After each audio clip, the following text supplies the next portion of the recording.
teman-teman, kembali lagi bersama kami Ayo Inovasi. Saya Rino dan saya Ninis. Dan di seberang sana ada Mas William. Saya manggilnya Mas apa Pak nih? Panggil William saja, Mas. Waduh. Ya, di seberang sana ada Mas William Tanuwijaya. Seperti yang kita ketahui semua, seorang co-founder dan sekarang CEO Tokopedia. Ya. Siapa sih yang nggak kenal Tokopedia nggak sih? Siapa yang nggak pakai Tokopedia sekarang? Iya, aku tuh hampir setiap hari Mas buka Tokopedia. Kayak pasti ada aja paket Mas. Benar-benar seperti itu, gitu. Ya, Benar-benar dekat dengan kehidupanku. Iya betul. Oke, Mas William, dari akun Instagramnya Mas William kan di situ kan Mas William menulis entrepreneur by necessity. Nah itu gimana Mas? Bisa dielaborasikan nggak Mas? Iya, jadi memang saya nggak dibesarkan dari keluarga pengusaha dan seharusnya tidak ditakdirkan sebagai pengusaha sih. Jadi memang saya merasa banyak sekali itu karena keadaan gitu ya. Jadi saya beruntung saat lulus SMA, saya dari kota kecil Pematang Siantar di Sumatera Utara.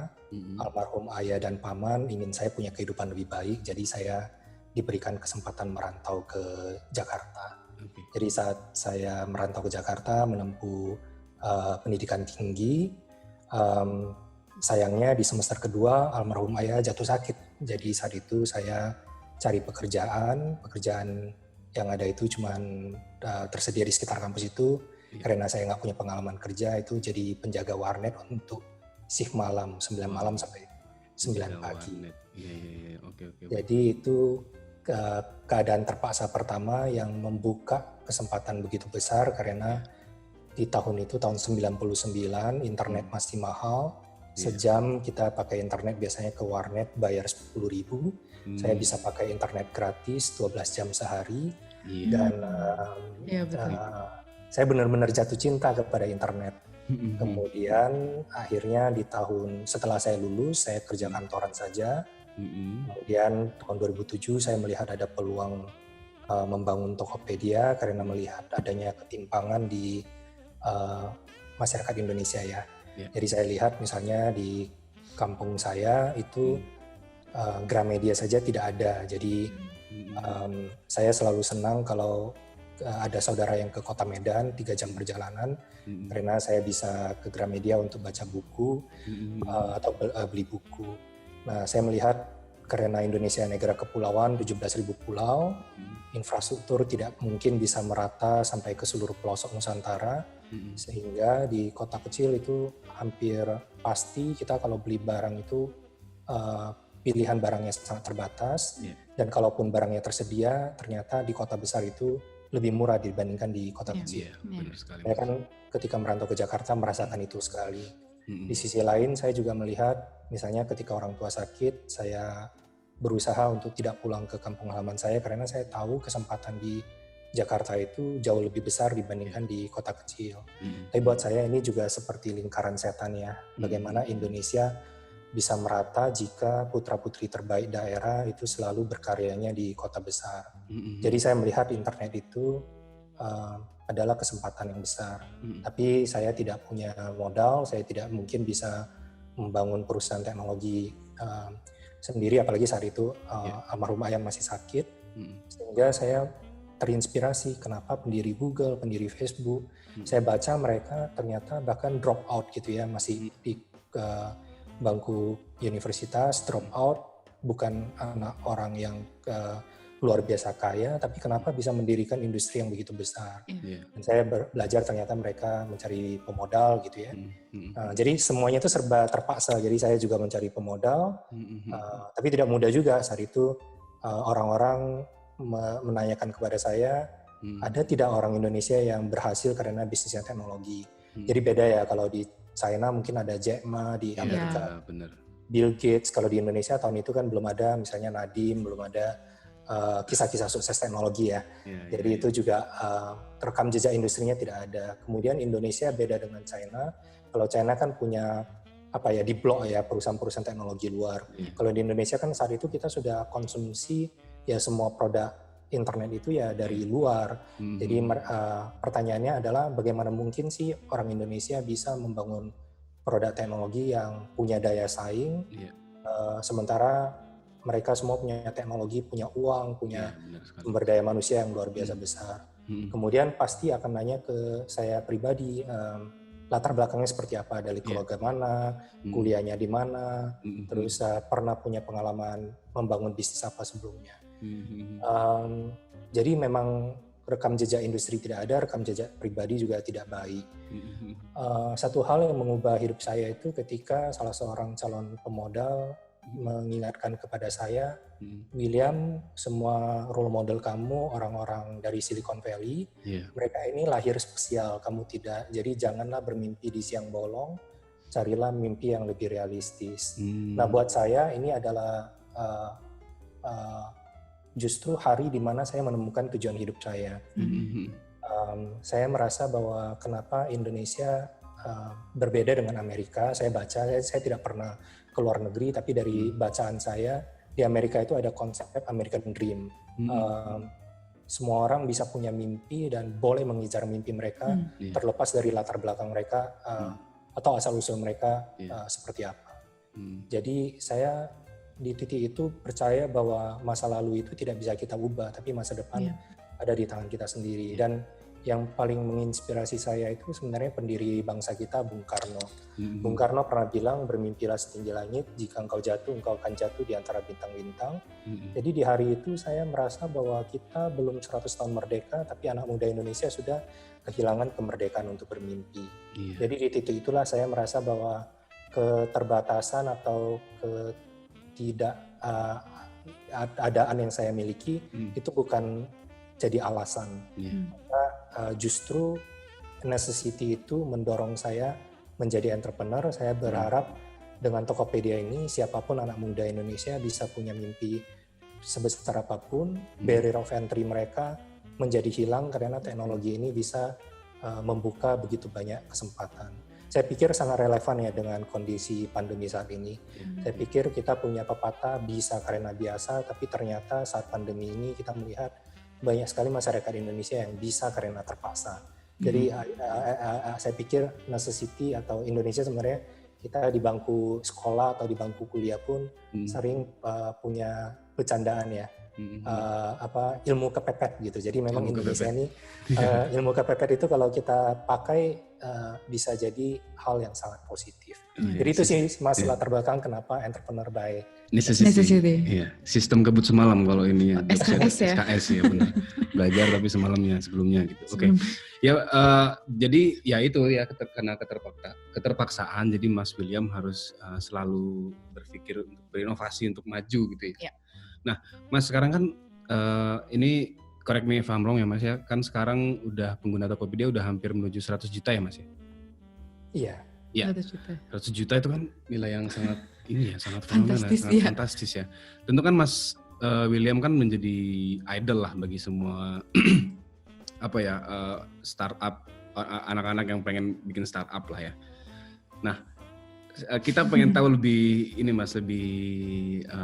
intimate lah. Sebenarnya Mas William tuh sehari-hari itu ngapain sih Mas? Maksudnya kegiatan dari pagi sampai tidur tuh mungkin bisa diceritakan secara brief mungkin Mas. Kebetulan karena 6 bulan terakhir ini work from home, jadi meeting-meeting di luar itu sangat minimal ya. Jadi kalau dulu saya benar-benar menyesuaikan jadwal yang di kalender. Jadi kebetulan akhir ini pola hidup saya balik seperti saya saat masih kuliah. Jadi saya baru tidur itu jam 7 atau jam 8 pagi. Ini tidak baik sih, jadi saya sudah janji dengan istri saya untuk pelan-pelan geser kembali. Kenapa? Karena waktu itu hampir 3 tahun ya di warnet, jadi saya ini memang manusia malam sih. Jadi kalau malam hari itu saya justru merasa otak saya itu lebih jalan, jadi ide-ide itu lebih keluar. Iya benar Mas. Sama ya dengan Mas. I feel you Mas, benar-benar. Jadi itu satu yang terasa. Jadi memang keseharian saya ini sekarang dimulainya itu karena saya tidur jam 7-8 pagi, bangunnya biasanya jam 11 siang, jadi saya makan siang dulu, terus baru mulai beraktivitas. Kebanyakan sih meeting ya. Meetingnya ya online seperti ini, meeting koordinasi. Saya orangnya juga saya dan istri kebetulan dikaruniain anak tahun kemarin, Alhamdulillah. 1 tahun. Jadi Wow. kalau ada waktu luang Iya. itu biasanya Main main ya? dengan Main anak. sama anak. Iya benar Mas. Ini juga saya juga ngerasain semenjak pandemi ini saya jadi lebih akrab sama anak saya Mas. Jadi lebih banyak waktu kita Iya, habiskan betul. bersama. Itu terasa sekali sih. Jadi Iya. mungkin sebagai pembanding tahun kemarin itu sepertiga hidup saya harus di travel ya, di luar. Jadi tahun 2019 kemarin mungkin sekitar hampir 120 hari saya traveling. Jadi benar-benar sepertiga itu. Iya, sepertiga. Jadi terasa sekali sih tahun ini benar-benar bisa di rumah itu. Ternyata ya bisa ya kita walaupun ada dengan teknologi ini ya tanpa kita ketemu secara fisik pun keputusan itu bisa diambil. Memang merindukan momen-momen brainstorming sih. Jadi saya dengan anak-anak kantor dulu kalau misalnya ada whiteboard terus ada itu kan ada yang kita goreskan langsung ke papan tulis itu momen-momen yang mungkin kolaborasi yang dirindukan lah ya. Tapi ya ternyata toh bisa ya. Toh bisa ya. Toh berjalan ya. Bisa. Jadi saya justru mengambil hikmah, kita kan lihat banyak negara berdebat ya, mana yang lebih dulu, ekonomi atau kesehatan. Tentu bagaimanapun juga ini kesehatan, tanpa kesehatan ekonomi tidak berjalan, tapi kalau ekonomi tidak berjalan, kesehatan juga sulit dijaga gitu ya, apalagi kalau krisis kesehatan menjadi krisis ekonomi, kemudian menjadi krisis kemanusiaan. Saya pikir Tokopedia justru saya melihat kalau lebih banyak perusahaan Indonesia bisa mengadopsi teknologi, itu kesehatan tetap bisa dijaga, dan ini mungkin bisa jadi momen kebangkitan industri dalam negeri. Misalnya saya lihat China di tahun 2003 mereka kan terkena SARS ya. Belum benar-benar menjadi pandemi yang global seperti saat ini. Tapi ya saat itu mereka harus lockdown. Dan itu jadi wake up call sih buat seluruh elemen masyarakat untuk mengadopsi digital. Kita bisa lihat tahun ini China relatif lebih cepat pulih karena 35% ekonomi mereka itu sudah digital. Sementara di Amerika itu baru 15%. Sementara di Indonesia tahun kemarin mungkin baru 3%. Jadi kita bisa lihat mungkin di saat pandemi ini kan kita lihat ya, mulai dari ibu rumah tangga sampai artis, sampai selebriti, itu semuanya benar Mas, online gitu ya, semuanya benar sekali. Jadi UMKM gitu. Jadi ini benar sekali. Kalau kita ambil benang merahnya ya ada hikmahnya juga sih. Artinya sebenarnya tanpa kita sadari kita juga mempersiapkan hidup yang lebih baik kalau misalnya ada pandemi-pandemi susulan berikutnya. Dan terus terang saya dan keluarga juga 6 bulan terakhir ini relatif lebih sehat sih. Jadi tidak dulu tuh batuk dan pilek itu hampir setiap berapa bulan pasti terjadi. Tapi kan sekarang kita semua lebih aware ya, cuci tangan, pakai masker, lebih bersih, lebih higienis, lebih bersih. Jadi itu yang saya rasakan juga. Nah di waktu luang sebenarnya saya dulu senang sekali baca buku, tapi karena sejak membangun Tokopedia waktu itu makin lama makin berharga. Jadi saya lebih multitasking sih. Jadi baca buku itu lebih sulit karena baca buku itu effortnya banyak ya, di theater of mind, terus kita harus meresap. Saya sudah lupa, mungkin sudah 2 tahun terakhir tidak baca buku sampai habis karena setiap baca 2 halaman itu pasti ada inspirasi yang nge-trigger gitu ya. Jadi saya mengubah format konsumsi media saya. Sekarang lebih banyak dengar podcast atau nonton video gitu ya. Misalnya Bill Gates pun kalau dulu merangkum kisah hidup dia dalam buku, sekarang ya merangkumnya itu dalam media video audiovisual ya, Netflix. Jadi itu buat saya sangat membantu loh, karena misalnya saya dengan istri kalau makan gitu ya, itu bisa sambil misalnya muter video gitu, jadi kita bisa belajar sesuatu hal yang baru. Saya sikat gigi atau bahkan mandi pun itu selalu sambil dengar podcast gitu ya. Jadi informasi itu dijejal gitu. Jadi buat saya, walaupun di tengah kesibukan, saya ingin terus mengupdate diri saya. Caranya seperti itu. Caranya di sambil saya melakukan rutinitas sehari-hari, ya tinggal di play aja. Walaupun nggak 100% masuk gitu ya. 80% masuk itu sangat berharga sih. Karena kan dulu orang seperti Bill Gates kan pengalaman puluhan tahun dibukukan gitu ya. Sekarang dirangkum dalam 1-2 jam video dan itu kan bisa kita konsumsi kapan saja. Denger aja. Jadi saya juga sangat apresiasi sih ini Mas Vino dan Mbak Ninis kan juga podcast ya. Jadi ini kan juga merangkum pengalaman hidup orang lain dalam format. Nah itu dia Mas, benar. Dan enak dikonsumsi. Ya bisa kita konsumsi. Kalau dulu sebelum masa pandemi mungkin kita dengarnya di mobil gitu ya. Sekarang ya kita bisa dengar lah di saat baru bangun tidur atau sambil melakukan aktivitas-aktivitas kita. Tinggal play gitu ya. Iya betul. Dengar-dengar suka baca komik katanya Mas. One Piece? One Piece ya. Saya dulu apapun dibaca ya. Oh gitu. Oke, siap. Ini nih seperti yang kita tahu ya, Tokopedia itu kan punya ribuan karyawan pasti. Terus sebagai seorang Mas William nih, bagaimana memanage orang sebanyak itu? Apakah sangat detail atau lebih ke delegasi ke orang-orang lain? Kayak Mas William kayak detail banget atau kayak ya udahlah coba didelegate ke orang-orang gitu. Gimana Mas? Ya ini juga berubah ya seiring dengan waktu. Jadi dulu saat memulai Tokopedia, CEO itu ya benar-benar Chief Everything Officer ya. Jadi ya boleh. mengerjakan semuanya hampir ya bareng-bareng co-founder saya, mulai ya semua lah dari jadi customer care, jadi designer, jadi developer, jadi office boy, semua rangkap jadi satu. Tapi kemudian seiring perubahan organisasi, ya dari everything officer itu benar-benar berubah jadi executive officer. Jadi saya juga melihat transisinya sih. Kalau di awal-awal itu sangat fokus terhadap terhadap detail banget ya. Bagaimana sih bangun produk Tokopedia ini agar bisa menyelesaikan masalah, misalnya bagaimana untuk sistem logistiknya, bagaimana sistem pembayarannya, dan itu benar-benar berusaha meng-capture, ngobrol dengan para merchant gitu ya, ngobrol dengan consumer untuk memikirkan how-nya. Dan seiring waktu organisasi makin lama makin besar, how itu berubah menjadi what. Jadi fokusnya itu lebih ke inovasi apa ya berikutnya. Oh, Tokopedia sudah jadi marketplace yang menjembatani masalah kepercayaan orang-orang di seluruh Indonesia bisa buka bisnis. Tapi apalagi ya masalah yang kita bisa pecahkan.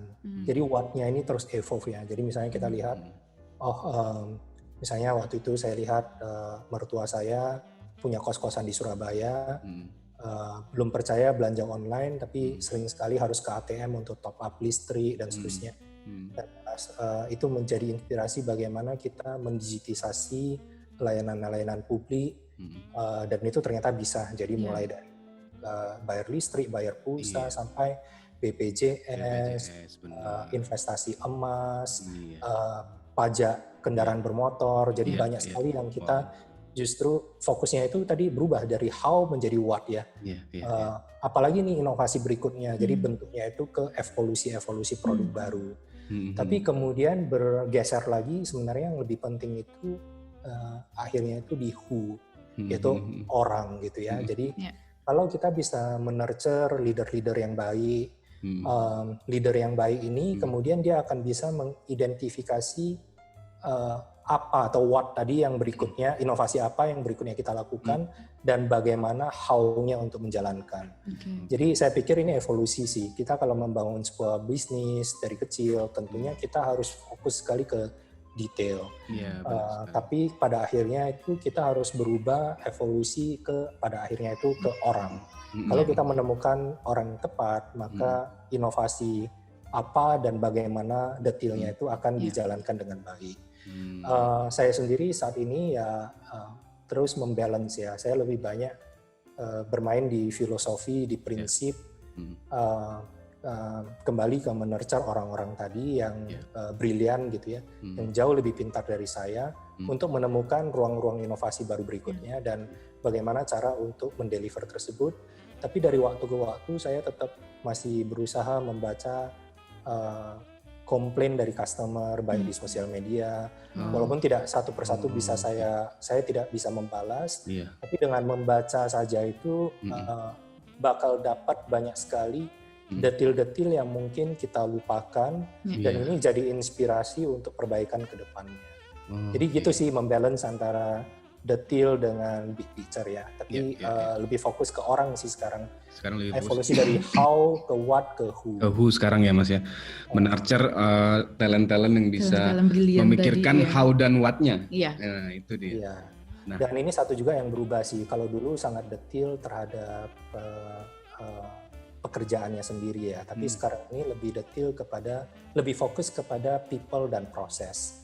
Jadi ini juga yang saya selalu mengencourage leaders di company, bagaimana untuk biasanya ya kita promosiin orang, misalnya engineer, yang dipromosikan itu karena dia adalah coder terbaik gitu. Tapi ketika dia dipromosiin kan dia memimpin tim ya.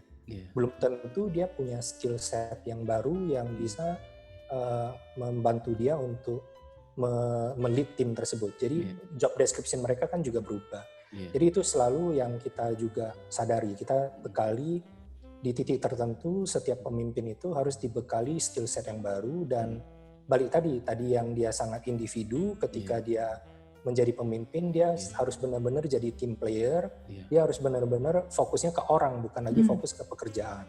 Iya. Nah itu menarik tuh, tim itu kan perlu dibentuk budaya kerjanya yang baik ya Mas William ya. Nah pada saat awal-awal membentuk Tokopedia itu kiat-kiatnya Mas William membentuk tim yang baik itu seperti apa sih Mas? Tim inti? Iya, jadi sebenarnya belajar banget dari pengalaman kegagalan Tokopedia juga. Jadi di awal-awal sejak hari pertama saja Tokopedia tahu bahwa investasi paling penting itu adalah investasi di orang. Karena bisnisnya bisnis teknologi ya, kita bukan ada sumber mining atau resources yang kita olah. Semuanya adalah dari orang, dan saat itu saya kembali ke kampus saya, berdiri 2 hari untuk meyakinkan orang bergabung, tapi tidak satupun orang tertarik untuk bergabung ke perusahaan teknologi karena ya tadi tidak ada rekam jejaknya. Sejak hari itu saya percaya bahwa budaya yang membedakan Tokopedia dengan yang lainnya ini harus budayanya itu harus kuat. Jadi saya terinspirasi dari tadi Mas Rino sempat sampaikan komik kesukaan saya, One Piece. Saya sebenarnya terinspirasi ketika saya membaca quote-nya Steve Jobs ya. Steve Jobs mengatakan membangun world class company itu tergantung terhadap orangnya. Jadi orang kelas A itu harus hire orang kelas A. Begitu kamu hire orang kelas B akan hire orang kelas C, mempekerjakan orang kelas C, dan perusahaan kamu akan jadi perusahaan mediocre. Tapi saya merasa bahwa bagaimana mungkin kita bisa hire orang kelas A kalau hire siapapun aja tidak bisa gitu saat itu kondisinya. Jadi budayanya itu yang saya ambil inspirasi bajak laut. Ketika bajak laut itu yang penting mulai aja dulu gitu kan. One Piece itu karakter utamanya adalah bocah yang tidak bisa berenang, tapi dia ingin jadi raja bajak laut. Jadi dia mulai saja dari dia ditertawakan oleh seluruh kampungnya, tapi dia mulai dari sebuah sampan kecil, mulai aja dulu, kemudian mencari orang-orang yang punya mimpi besar, jadi koki nomor 1, jadi samurai nomor 1, dan itu orang-orang yang punya mimpi besar diajak mencari tadi harta karunnya namanya One Piece. Jadi terinspirasi dari sana, saya menganalogikan Tokopedia ini sebagai sampan yang kecil. Pulau harta karun kita itu adalah misi perusahaan. Jadi saya dari awal itu berusaha mencari orang yang motivasinya itu bukan materi, motivasinya bukan uang, tapi motivasinya itu untuk membuat perubahan. Misi Tokopedia itu pemerataan ekonomi secara digital. Kita ingin masyarakat Indonesia dimanapun mereka berada punya kesempatan yang sama, dan masyarakat Indonesia dimanapun mereka berada punya akses terhadap barang dan layanan dengan harga yang sama dan transparan. Nah, jadi pulau harta karunnya sudah diidentifikasi, kapalnya ya udah kita nahkodain ke pulau harta karun tersebut.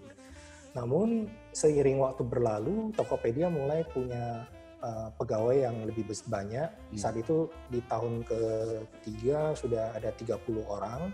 Jadi kita merasa bahwa kalau 30 orang kan masih setiap hari bisa ketemu ya. Nanti kalau berkembang lebih besar dari ini, sampan kapalnya itu sudah tidak bisa satu kapal. Kapalnya harus ada beberapa kapal-kapal yang berbeda. Terus ini kan orang-orang milenial semua ya, anak-anak muda relatif. Bukan pabrik ya. Kalau pabrik kan pagi sampai malam atau sore itu job description kamu sudah A sampai Z saja. Kalau di sini kan kita harus bicara tentang kreativitas, tentang inovasi. Jadi pengambilan keputusan harus cepat. Nah, jadi kita harus mengencourage orang-orang punya opini atau punya pendapat yang berbeda-beda, tapi punya satu visi misi yang sama. Dan bagaimana cara itu? Berinspirasi lagi bahwa semuanya itu harus punya kompas yang sama gitu. Dan Pulau Harta Karunnya tadi sudah ada, peta harta karun dan kompasnya harus sama. Nah, inilah yang merupakan DNA atau nilai-nilai yang harus kita pegang teguh, itu adalah kompas. Jadi kalau di Tokopedia itu kita ada 3 nilai yang kita pegang teguh. Yang pertama itu fokus pada pelanggan. Ini adalah budaya melayani. Jadi kita percaya kami hanya bisa berhasil jika membantu orang lain lebih berhasil. Jadi semua orang itu di-encourage untuk punya budaya melayani. Yang kedua ini growth mindset. Ini adalah budaya untuk terus belajar tiada henti. Di Tokopedia kita mengencourage semua orang punya ketulusan berbagi seperti seorang guru, tapi juga punya ketulusan dan punya rasa ingin tahu dan humility, rendah hati untuk terus belajar seperti seorang murid. Jadi ini budaya untuk terus belajar. Dan yang ketiga ini adalah made happen, made better, yaitu budaya untuk inovasi tiada henti, yaitu kami percaya perusahaan teknologi bisa tumbuh cepat tapi juga bisa tumbang dengan sangat cepat. Jadi dengan bermodal nilai-nilai ini, maka walaupun Tokopedia sekarang sudah berkembang menjadi 5.000 orang, hampir 5.000 orang, selama mereka menjalani budaya atau nilai-nilai ini, maka keputusan itu bisa diambil dengan cepat. Karena kita tadi punya kompasnya gitu. Dan jadi memang cara untuk menjalankan budaya itu juga harus konsisten ya. Jadi kita harus, namanya budaya ya harus merasuk ke keseharian kita gitu. Jadi di Tokopedia pun dari hari pertama saya ngajak mereka semua untuk menemukan tujuan hidup mereka. Jadi Tokopedia ini harus seperti sebuah universitas di mana dari hari pertama mereka sudah memikirkan hari kelulusan mereka. Mereka kalau ketemu tujuan hidup mereka tidak bisa di-fulfill di Tokopedia, maka kita itu encourage mereka untuk graduate, untuk lulus dari Tokopedia. Tapi selama proses di Tokopedia ini, nilai-nilai tadi semoga bisa membangun karakter mereka, sehingga mereka lebih mantap dan menjadi pemimpin di perusahaan lain atau membangun bisnis mereka sendiri untuk mewujudkan cita-cita mereka tersebut. Tapi kalau mereka ketemu tujuan hidup mereka ternyata selaras dengan Tokopedia, maka saya bilang kami sama-sama beruntung, kita sama-sama beruntung. Ya sudah, kita jalankan tadi kompas kita dan kita berlayar bersama untuk menemukan tujuan hidup tadi. Kira-kira begitu sih. Mantap luar biasa. Ini. Luar biasa ini. Inspirasi dari komik loh ini. Iya, komik. Aku tahu dikit-dikit lah Mas, ada Monkey D. Luffy, ada Zoro. Dulu sempat ngikutin lah. Cuman kayaknya Mas William lebih hatam lah. Tapi ya begitu ya, inspirasi itu bisa datang dari mana aja. Betul. Tidak hanya dari literatur yang jurnal atau dan lain segala macamnya. Cuman unik ya dari sebuah komik. Nah, ini nih, tadi kan Mas William udah cerita juga kalau misalnya Tokopedia itu pengen dilihat sebagai university gitu. Kami juga sempat baca-baca, dengar-dengar Mas William ini pernah bilang kayak gini. Tokopedia itu pengen dilihat sebagai university rather than sebuah kerajaan tuh. Pernah kepikiran nggak Mas bikin instansi misalnya literal universitas gitu, atau misalnya instansi yang memberikan akses pendidikan bagi orang banyak gitu? Pernah kepikiran bikin atau apakah malah udah bikin nih misalnya? Gimana Mas? Ya mungkin suatu hari nanti ya. Jadi kalau Tokopedia sendiri saya melihat apa yang Tokopedia sendiri kita bangun seperti sebuah universitas. Terus CSR Tokopedia sebelum pandemi ini selalu difokuskan ke pendidikan sih. Karena saya percaya sekali seperti warisan terbesar yang orang tua saya berikan kepada saya ya tiket kepada pendidikan yang lebih baik. Dan pendidikan itu menurut saya, ya tadi seperti Mas Rino bilang, inspirasi itu bisa datang dari mana saja. Saya walaupun tidak bisa ke kampus saat itu karena lebih banyak di warnet gitu ya, tapi saya merasa exposure atau cakrawala saya itu benar-benar terbuka sebagai anak rantau gitu. Lingkungan gitu ya, jadi saya bertemu dengan mahasiswa-mahasiswa lain ataupun misalnya saat ujian gitu ya, kan tetap terekspos gitu ya. Di warnet saya melihat orang-orang datang dengan berbagai latar belakang yang berbeda, cara pikir yang berbeda. Di kota kecil itu pengalaman yang relatif saya tidak alami. Jadi apalagi dunia internet ini membuka bagaimana orang berdebat di ranah maya gitu ya. Melihat begitu banyak orang punya pola pikir yang berbeda. Itu exposure yang sangat penting sih, dan menurut saya ya itu pendidikan itu adalah sangat krusial. Kalau kita Pak Presiden sendiri kan 5 tahun pertama fokus kepada infrastruktur, sangat baik karena sebagai orang daerah saya merasakan itu sekali. Dan 5 tahun berikutnya fokus kepada sumber daya manusia. Saya pikir memang ini warisan-warisan yang harus kita terus pupuk sih. Jadi tentu satu hari nanti sekarang pun Tokopedia sangat terus kita sudah MOU dengan banyak sekali universitas yang ada di Indonesia untuk misalnya program beasiswa dan seterusnya, program magang, karena tadi Tokopedia punya bisnis adalah bisnis manusia gitu. Dana Indonesia emas ya harus dipupuk oleh manusianya. Jadi mungkin kalau satu hari nanti punya kesempatan untuk investasi atau bekerja sama dengan universitas-universitas Indonesia untuk membawa itu ke level berikutnya, itu tentunya sebuah aspirasi yang selalu ada ya di lubuk hati terdalam. Iya, luar biasa. Mungkin nanti ketika Mas William udah punya universitas, mungkin bentuknya tuh sangat, saya kebayangin kan karena pola pikirnya Mas William, sistematis manajemen dirinya, mungkin anak-anak yang diterima itu mungkin berbeda dengan anak-anak yang sekarang gitu, malah anak-anak yang pengen tahu itu lebih ini ya Mas ya. Anak-anak yang inovatif gitu. Iya, saya sebenarnya beberapa tahun terakhir itu memberikan sebuah challenge yang saya juga belum bisa pecahkan ya. Jadi kepada people department di Tokopedia sih. Jadi HRD di Tokopedia itu namanya departemen people department manusia gitu ya. Bukan, jadi kita tidak melihat manusia sebagai resources, kita melihat manusia sebagai manusia. Dan saya mengatakan kalau saya sendiri apply ke Tokopedia sekarang dengan nama yang berbeda, tapi dengan rekam jejak saya, belum tentu saya juga diterima gitu.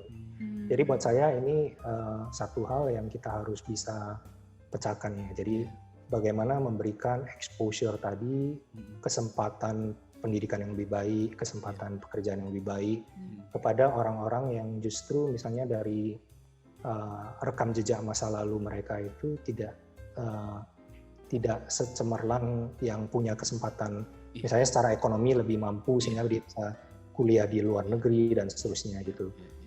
Tentu jadi memang faktor luck itu jadi terasa sekali ya, faktor keberuntungan. Ini saya sendiri merasa saya sangat beruntung gitu. Jadi lewat serangkaian hidup saya, momen-momen yang tadi mungkin relatif tidak beruntung, ternyata sebenarnya kalau kita runut balik itu sebenarnya momen yang beruntung gitu.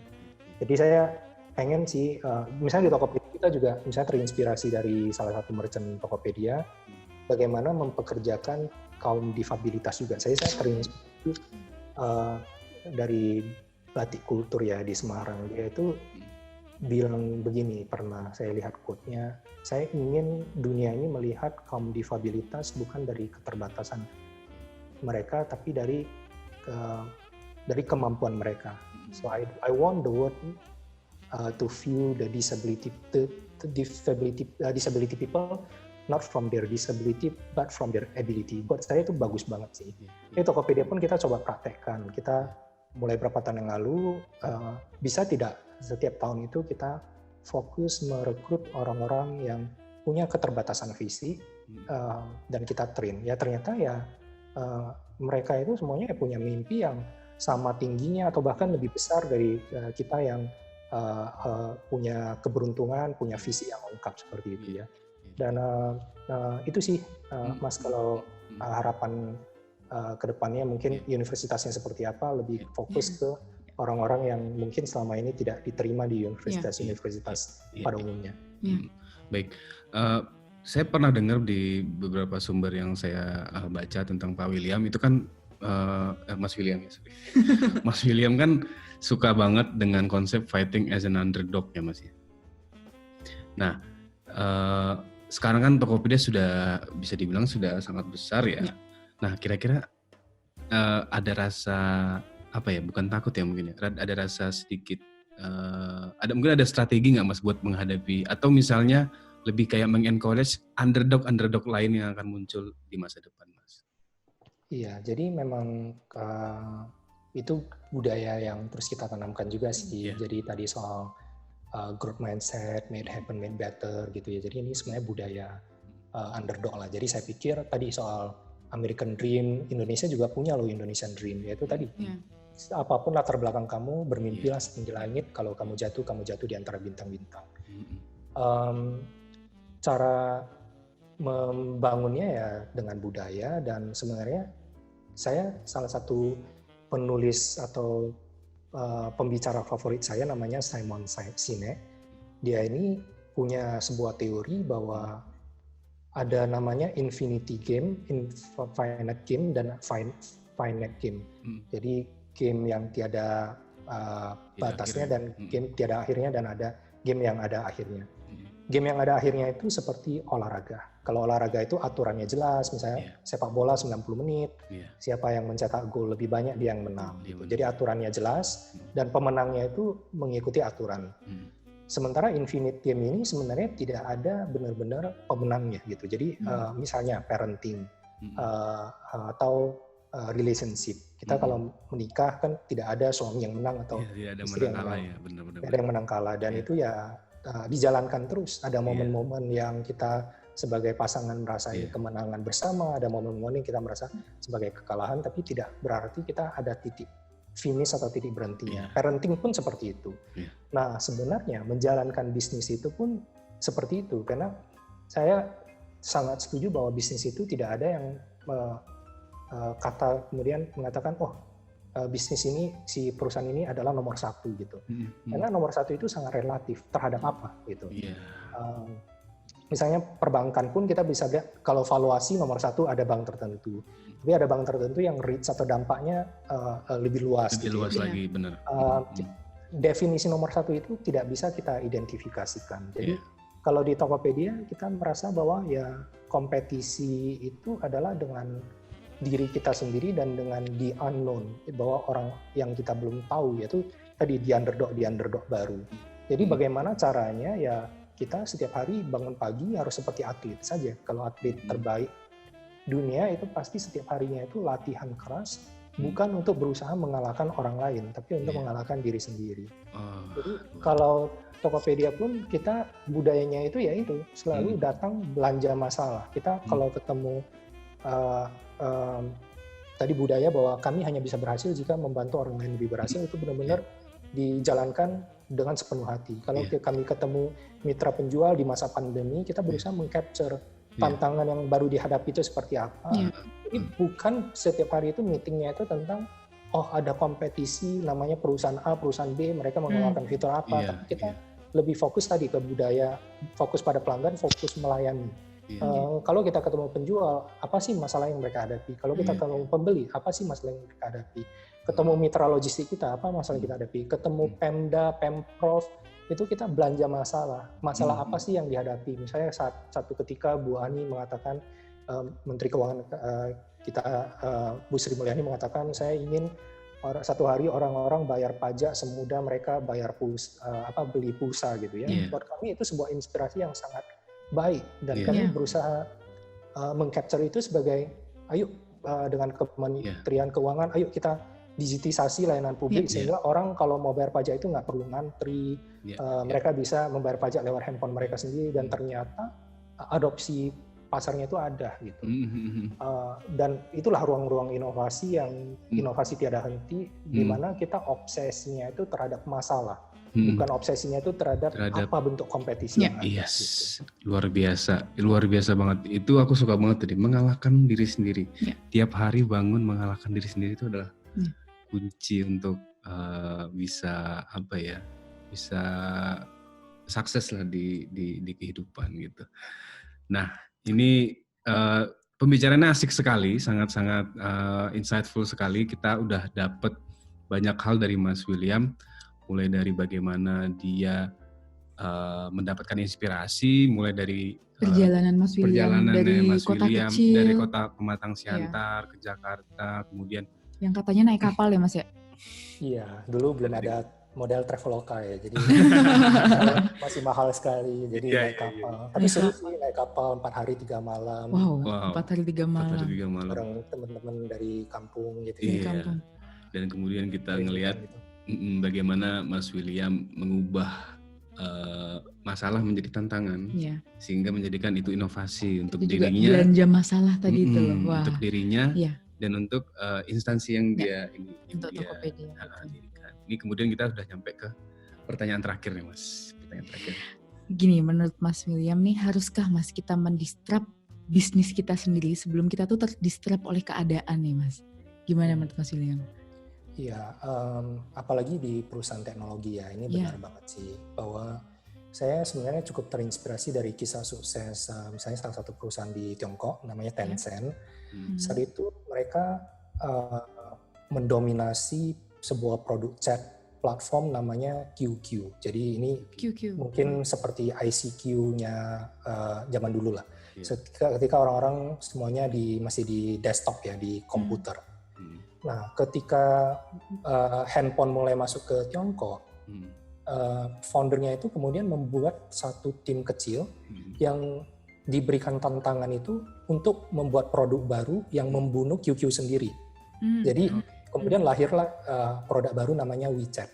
Jadi bayangkan di perusahaan tersebut ada divisi baru yang orangnya itu sedikit sekali, yang goalnya itu untuk membunuh kerjaan raksasa perusahaan mothership atau perahu induknya mereka gitu ya. Sebelum dibunuh oleh orang lain. Dan sampai sekarang ya chat platform terbesar di Tiongkok ya masih dipimpin oleh perusahaan Tencent tadi yaitu WeChat. Kalau kita lihat di perusahaan Amerika ya kita mungkin di Indonesia sendiri dalam 20 tahun terakhir juga chatnya berubah terus ya dari MIRC, ICQ, terus Yahoo Messenger, BlackBerry betul. MSN, terus BlackBerry Messenger, kemudian WhatsApp. Jadi kita bisa lihat tiap berapa tahun itu berubah terus. Sosial media pun seperti itu ya. Dulu ada MySpace, Friendster, Facebook, terus begitu orang tuanya sudah di Facebook mereka migrasi ke Instagram, terus sekarang migrasi ke TikTok gitu ya. Jadi cepat sekali perubahannya gitu. Jadi dari itulah kita bisa melihat sebenarnya filosofi yang Tencent miliki itu kemudian Mark Zuckerberg juga mengambil. Dia mengatakan bahwa kita harus membunuh diri kita sendiri sebelum kita dibunuh orang lain. Saya pikir itu juga sangat relevan ya dengan tadi filosofi atlet bahwa ayo kita bangun pagi hari ini kita harus kalahkan diri kita sendiri jadi lebih baik dibandingkan kemarin. Kalau setiap pemimpin, setiap individu bisa berpikir seperti itu, organisasinya pasti juga punya mentality yang sama bahwa jangan mudah puas, jangan masuk ke zona nyaman. Kita bisa lihat banyak sekali perusahaan teknologi yang kemudian sempat mendominasi 80% pangsa pasar, tapi kemudian 1-2 tahun kemudian hilang begitu saja karena sudah tidak relevan kepada masyarakat. Jadi ya memang tadi, kalau kita tidak berinovasi maka pasti kita akan mati sih di era perubahan teknologi yang begitu cepat. Maka dari itu, ayo inovasi. Promosi sekali ya. Sedikit. Oke, itu tadi sharing session kita bersama Mas William Tanuwijaya, sangat insightful sekali.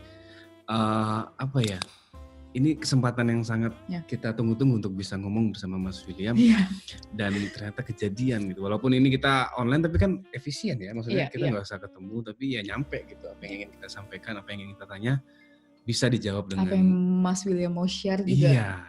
Nah, dan semoga kedepannya Tokopedia mampu selalu berinovasi sehingga dapat menjadi percepatan digital untuk UMKM kita. Yeah. Mas William pasti kan membayangkan Tokopedia akan selalu berinovasi, Mas. Nah, itu kan akan memperbaiki ekonomi Indonesia sendiri, juga betul. nantinya. Benar sekali. Yang tahun lalu 3%, mungkin tahun ini bisa mungkin tahun depan. Ya 2050 udah 30% mungkin ya. Ya amin. Ya. Nah, itu dia tadi Mas William, mungkin itu saja dari kami. Terima kasih Mas William atas waktunya. Terima kasih waktunya. Salam untuk istri, untuk anak juga. Semoga sehat-sehat selalu. Mungkin nanti kita akan kontak-kontak lagi ya Mas William ya. Karena ini siapa tahu peminatnya banyak nih yang nonton kayak ini. Ada sesi berikutnya dengan Mas William gitu. Terima kasih banyak Mas William. Mungkin gitu aja ya Mas ya. Terima kasih banyak. Sama-sama, terima kasih undangannya Mas Ino, Mbak Ninis. Stay safe, stay healthy terus ya. Siap. Sehat. Ya. Salam sehat. Terima kasih Mas. Terima kasih Mas. Terima kasih, sampai ketemu.